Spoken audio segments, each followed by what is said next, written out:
Hello there YouTube, Mr. Gibson Guy here with a new video for you. I went treasure hunting the other day and brought back some treasure and I'm going to share it with you today. Every once in a while I go visit pawn shops around the area, and in small towns there's always interesting stuff to find, and I went to a place I hadn't been before and they had a lot of stuff in it, but one thing in particular caught my eye.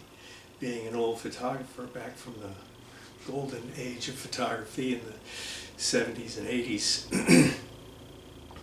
I saw an old camera on one of the shelves, and I asked for some help and take a look at it. And the nice little girl came over and showed it to me, and she says, "Oh, this comes with all this." Pulls down this camera case. Says it all comes together, and I looked through it, and the shutter was stuck and the mirror was locked up. You couldn't see anything through the finder. The camera was in nice shape. And so I said, I thought it over for a minute, and I thought, well, it doesn't hurt to ask. So I says, "How much is it for the whole thing?" So she gets the boss, and he comes over and he says, "Well, now that camera, it's display only." Let me explain. That means it doesn't work. I said, "Well, I have a little bit of problem with it." It says, "Well, if you can fix it, that's great, but it's not guaranteed to work. So it's you buy it, and that's the condition it's in." "Okay, well, how much?" He says, "I'm trying to get $60 out of it." I said, "Well, you just did," and I bought it and I brought it home. And so now, instead of talking about it, I'll show you what we got here. Here's the treasure chest right here. One of these old style camera cases. Hard case, aluminum around it. Not much fun to carry, but it's pretty good protection for what you're carrying. So let's look inside. Latch works on it. Hinge is kind of working there. And first thing, take a look here. Olympus OM-1, not an OM-1N, just an OM-1. And it's got the leather's pulling away and the corners on it has to be re-glued. Had a little bit of gooey stuff on it, and I cleaned it off, and it came out looking really good. Now this camera is somewhere in the early 70s, between 72 and 75 or 74. So it's almost 50 years old.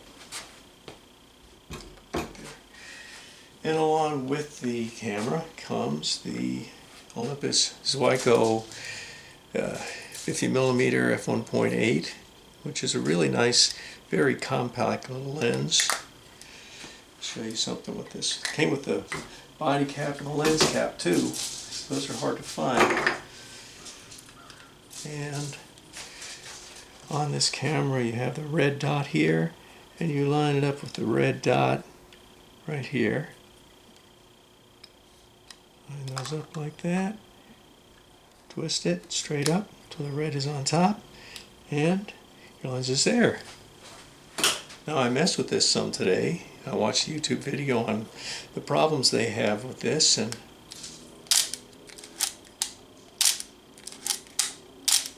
it works on all the shutter speeds. The light meter works on it. The stop down, the f-stops on it.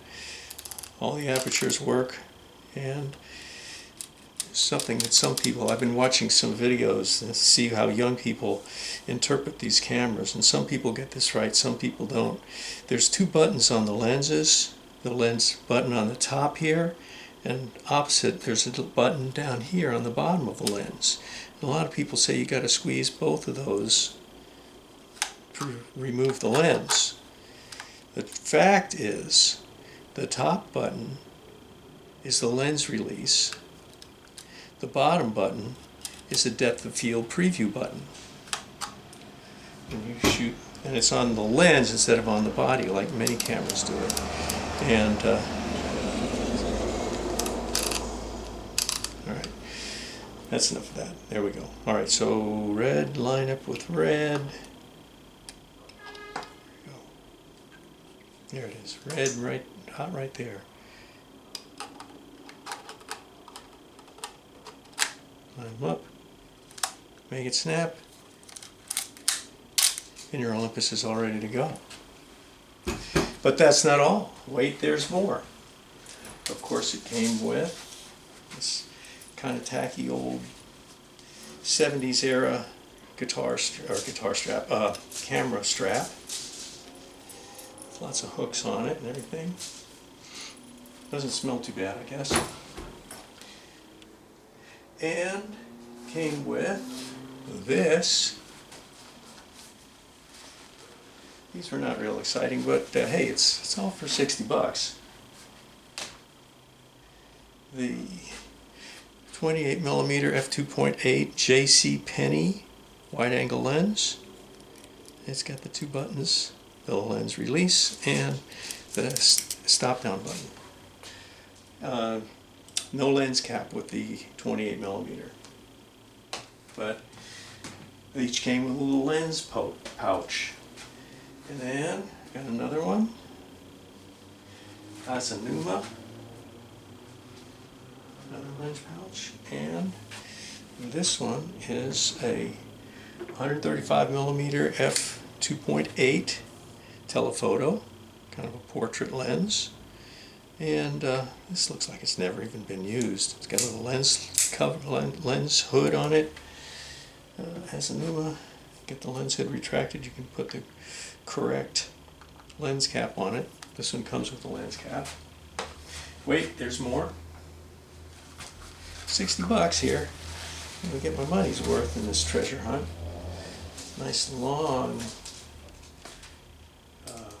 lens pouch for Rokinon, and this is an 80-200 f2.8, not f2.8, excuse me, an 80-200 f4.5 zoom. Yeah, 80-200, 4.5, constant f-stop. All right, and that's pretty good lens as long as you got plenty of bright light. All of those. Wait, there's more.